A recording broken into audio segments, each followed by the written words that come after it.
Good morning भाई और बहनों। हम खड़े हैं महात्मा मंदिर के पास। ये बंद है बिकॉज ऑफ कोरोना। यहाँ पे कोविड की वजह से रिस्ट्रिक्शंस हैं। ये सबसे बड़ा कन्वेंशन हॉल है गुजरात में। जो आपने देखा होगा वाइब्रेंट गुजरात की जो मीटिंग की जाती है वो यहीं पे की जाती है। आई थिंक ये 35 कुछ एकड़ में बना हुआ है, बिल्कुल बीचों बीच है गुजरात के। सामने यहाँ पे जिस डायरेक्शन में मैं फेस कर रहा हूँ, यहाँ पे काफ़ी सुंदर पार्क्स हैं और आप इस लोकेशन को गूगल भी कर सकते हो और देखना बहुत सुंदर इनकी विधानसभा है। So no doubt Gujarat I think बहुत ही ब्यूटीफुल है और लोग बहुत अच्छे हैं यहाँ पे। तो ये महात्मा मंदिर भी है यहाँ पे, जिसको जहाँ पे हम खड़े हैं इसको महात्मा मंदिर भी बोलते हैं, महात्मा मंदिर कन्वेंशन हॉल भी बोलते हैं। तो काफ़ी अच्छी मतलब एक्सपीरियंस है अभी तक हमारी, और काफ़ी लोकल लोगों से बातें हो रही हैं। आई थिंक मोदी जी की सब रिस्पेक्ट करते हैं, पर उनके आसपास के जो लोग हैं तो अब आपको सबको ही पता मैं किन की बात कर रहा हूँ, मैं नाम नहीं लेना। उनकी आई थिंक रिस्पेक्ट ज़्यादा है नहीं यहाँ पे। सो मेन बात पे आते हैं मुद्दे की, कि बार बार खबरें आ रही हैं। हम वैसे तो खबर सुनते नहीं है ज़्यादा किसी की, पर हमने फिर उठा के देख ही लिया भैया ये यूनियन बजट इन्होंने जो पेश किया है, क्योंकि मीडिया पे हमें ज़्यादा भरोसा नहीं रहा। तो हम खुद देख रहे हैं भैया क्या आप कर रहे हो। लिस्ट ऑफ बिजनेसेस आपने बना के पेश किए हैं, बड़े बड़े पूंजीपतियों को तो आपने बड़े बड़े बेल आउट दे दिए, ठीक है ना। पहली बात तो पूछना चाहेंगे कौन से पूंजीपति ने सुसाइड किया भैया कोविड की वजह से, उनको तो आप सबको बेल कर रहे हो आउट, ठीक है ना। लिस्ट ऑफ बिजनेसेस में इतनी दोगली सरकार हमने पूरी मतलब कह लो कि अटल बिहारी वाजपेयी जी आए हैं, ठीक है, और भाजपा की कितनी सरकार आ चुकी है, इतनी दोगली इतनी घटिया सरकार हमने नहीं देखी कभी भी। हमें बोलते हैं कि भैया पराली वाला कानून, स्टबल वाला जो था जिसपे फाइन होने थे बड़े, और इलेक्ट्रिसिटी अमेंडमेंट एक्ट था, वो हम वापस ले लेंगे। बार बार हर मीटिंग में किसानों के जो मुख्य तो मांगे हैं कि कृषि बिल हैं जो फार्म बिल्स, उन्हें वापस करवाना, एमएसपी, वो हम मांग रहे हैं। पर हमें ये बोल रहे हैं कि हम आपका पराली वाला कानून वापस ले लेंगे, इलेक्ट्रिसिटी वाला ले लेंगे। ये हमें बोल रहे हैं बार बार अपनी तरफ से, वो हमारी मुख्य मांगे नहीं है, पर ये बोल रहे हैं कि हम करेंगे। और भैया बजट में आप क्या पेश कर रहे हो। बजट में आपने लिस्ट ऑफ बिजनेसेस के अंदर सीधा सीधा जो हर्ट कर रहे हो जिनको, आपने सीधा सीधा पराली वाला कानून डाला है उसके अंदर पहले नंबर पे। फिर 29 नंबर पे आपने इलेक्ट्रिसिटी अमेंडमेंट एक्ट डाला है। भैया आप लोगों को बेवकूफ़ बनाने का काम करते हो क्या यार। थोड़ा सा तो मतलब मेरे को ये समझ नहीं आता है। आप बापू गांधी की फोटो तस्वीरों पे लगा रखी है, आपने नोटों पे लगा रखी है, हर जगह लगा रखी है, दिल्ली पुलिस मुख्यालय में लगा रखी है, हर जगह उनको फादर ऑफ नेशन लिख रखा है। अगर आपने सच के रास्ते पे चलना ही नहीं है, आपने हिंसा के रास्ते पे चलना ही नहीं है, तो भैया उनकी फ़ोटो क्यों लगा रखी है, क्यों ये फालतू का मतलब फेक प्रोपेगेंडा है। तो आप सीधा सीधा जो जो एक बंदों वाली बात है वो करो ना यार, जो है वो करो, जो नहीं है वो मत करो। सो हम बड़ा ये दोगली नीतियाँ जो सरकार की है ना, ये समझ नहीं आती भैया, बहुत मुश्किल है समझना। पहली सरकार ऐसी है जो इतनी दोगली है। बाकी सारी सरकारें जो मुंह पे बोलती हैं वही मीडिया में छाप रही हैं। मेरे को ऐसा लग रहा है पहले कि इतनी दोगली नीतियाँ नहीं देखी हमने, ठीक है ना। आप ये प्रॉमिस ही मत करो कि हमें पराली वाला बिल और अमेंडमेंट इलेक्ट्रिसिटी वाला करना है। अगर आपने करना ही नहीं है भैया, हमें प्रॉमिस क्यों कर रहे हो ऐसा, ठीक है। अब यूनियन बजट में आप सब बहनों बहनों से बोलूँगा कि लिस्ट ऑफ बिजनेसेस देखो और आपको खुद पता चल जाएगा कि क्या इन्होंने किस किसान को। बंदा अब सोचता है कि भैया इतनी देर से किसान आंदोलन कर रहे हैं, किसी को कोई छूट दे दो, कुछ भी कर सकते हो आप, इतना आपके पास पैसा है जो आपने पूंजीपतियों को आपने बेल ऑफ में बांट दिया।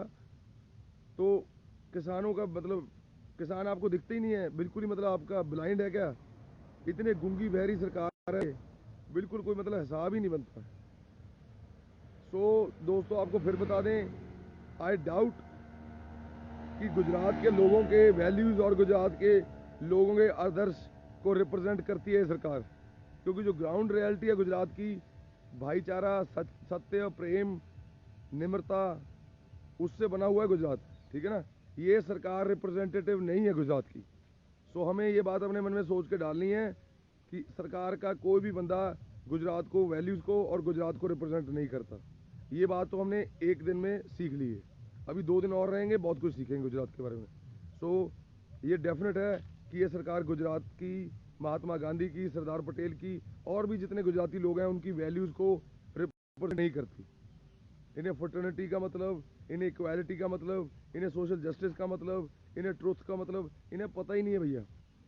सो हम अपना बिल्कुल दृढ़ निश्चय बना चुके हैं कि गुजरात में कोई गलती नहीं भैया, गुजरात के लोग बहुत अच्छे हैं। एक बड़ी साजिश के तहत फालतू में कुछ मीडिया वाले प्रमोट कुछ भी कर रहे होंगे, वो लड़वाने की कोशिश कर रहे होंगे हमें, ठीक है ना। गुजराती लोग बहुत ही इंटरप्राइजिंग और बहुत ही अच्छे लोग हैं। और ये जो मीडिया जो बिकी हुई है बेसिकली, तो आई थिंक ये सरकार की साजिश रहती है कि लोगों को बांट के रखो, कि कल को वोट लेना होगा, अगर एक दूसरे को थ्रेट समझेंगे। जैसे हम जब गुजरात में घुसे, एक पुलिस वाला जो उससे पहले राजस्थान का बैरिकेड था, वो हमें बोलता है कि भैया मुझे 200 रुपये दे दो एंट्री फीस।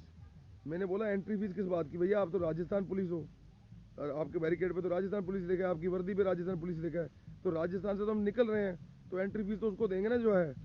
वो कहता नहीं हम आपकी सेवा में हैं, आपको आदिवासियों से बचाएंगे। तो हमने उसकी बात को सुना, मैंने बोला पर हम तो निकल रहे हैं, लिख के भी नहीं आपने लगा रखा 200 रुपये, किस चीज़ की फीस है।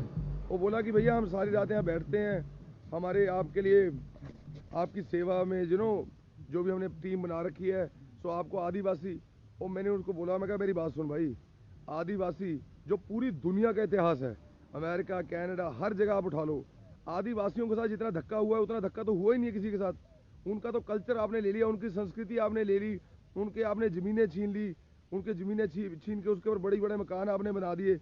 वही सेम चीज़ अब लोगों के साथ हो रही है, ठीक है ना। जिनको आप आदिवासी बोलते हो, उनकी जब आपने ज़मीनें छीनी, वो तो आपको दिखे ही नहीं, ठीक है ना। उनकी ज़मीनों पर आपने बड़ी बड़ी बिल्डिंगें बना दी, वो अपनी ज़मीनों के लिए लड़े, आपने उनको आतंकवादी बोला, ठीक है ना। ये पूरी दुनिया का इतिहास है ये। अब ये किसानों के साथ हो रहा है, तो हमें अब ये थोड़ा ही समझ आने लगा है। सो भैया आदिवासियों के साथ जितना गलत हुआ है, हमें किसी आदिवासी से डर नहीं लगता। हम किसी पुलिस वाले को 200 रुपये नहीं देंगे अपनी प्रोटेक्शन के लिए, उसकी ड्यूटी है, करनी है करे, नहीं करनी ना करे, हम उसको पैसे नहीं देंगे।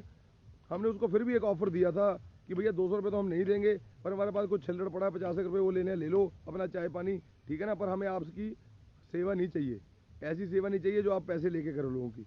सो कहने का मतलब है भैया, ये थ्रेट क्रिएट करते हैं तुम्हारे मन में, तभी तो तुम डरते हो। तुम्हारे मन में तुम्हें बताया जाता है कि भैया अगर तुम हमें पैसे दोगे, हम तुम्हें आदिवासियों से बचवाएंगे, हमें पैसे दोगे हम तुम्हें पंजाबियों से बचाएंगे, हम पैसे दोगे हम तुम्हें खालिस्तानियों से बचाएंगे, हम तुम्हें आतंकवादी। सेम नैरेटिव है पूरी दुनिया में जो बिल्ड करती है सरकारें सारी जगह पे। एक कौम को दूसरी से लड़ाते हैं, उसके मन में थ्रेट इम्प्लांट करते हैं कि दूसरे तुम्हें थ्रेट है, हमें तुम्हें बचाएंगे इनसे। सो ये सेम प्रिंसिपल है भैया हर जगह जो चल रहा है, ये बिल्कुल अब साफ साफ समझ आ रहा है। तो इनको पैसे पूसे देना आप छोड़ें, ठीक है, वोट समझदारी से दें। ये आदिवासी लोगों की जो आवाज़ है ना, वो भी हम आपको सुनाएंगे, ठीक है ना। कौन सा आदिवासी ऐसा होगा भैया जिससे हमें बचना है, मेरे को तो मिला नहीं अभी तक कोई। मैंने इतने आदिवासी देखे हैं ज़िंदगी में, इतने ट्राइबलों से मिला हूँ, मेरे को आज तक थ्रेट नहीं फील हुआ उनसे। तो हमें बड़ी साजिश के तहत हर एक दूसरे से लड़ाया जा रहा है। तो हमें अपनी यूनिटी बनाए रखनी है, भाईचारा फ्रेटर्निटी बनाए रखनी है, उसी से हमारा देश तरक्की करेगा। सो इसी के साथ जय हिंद जय भारत।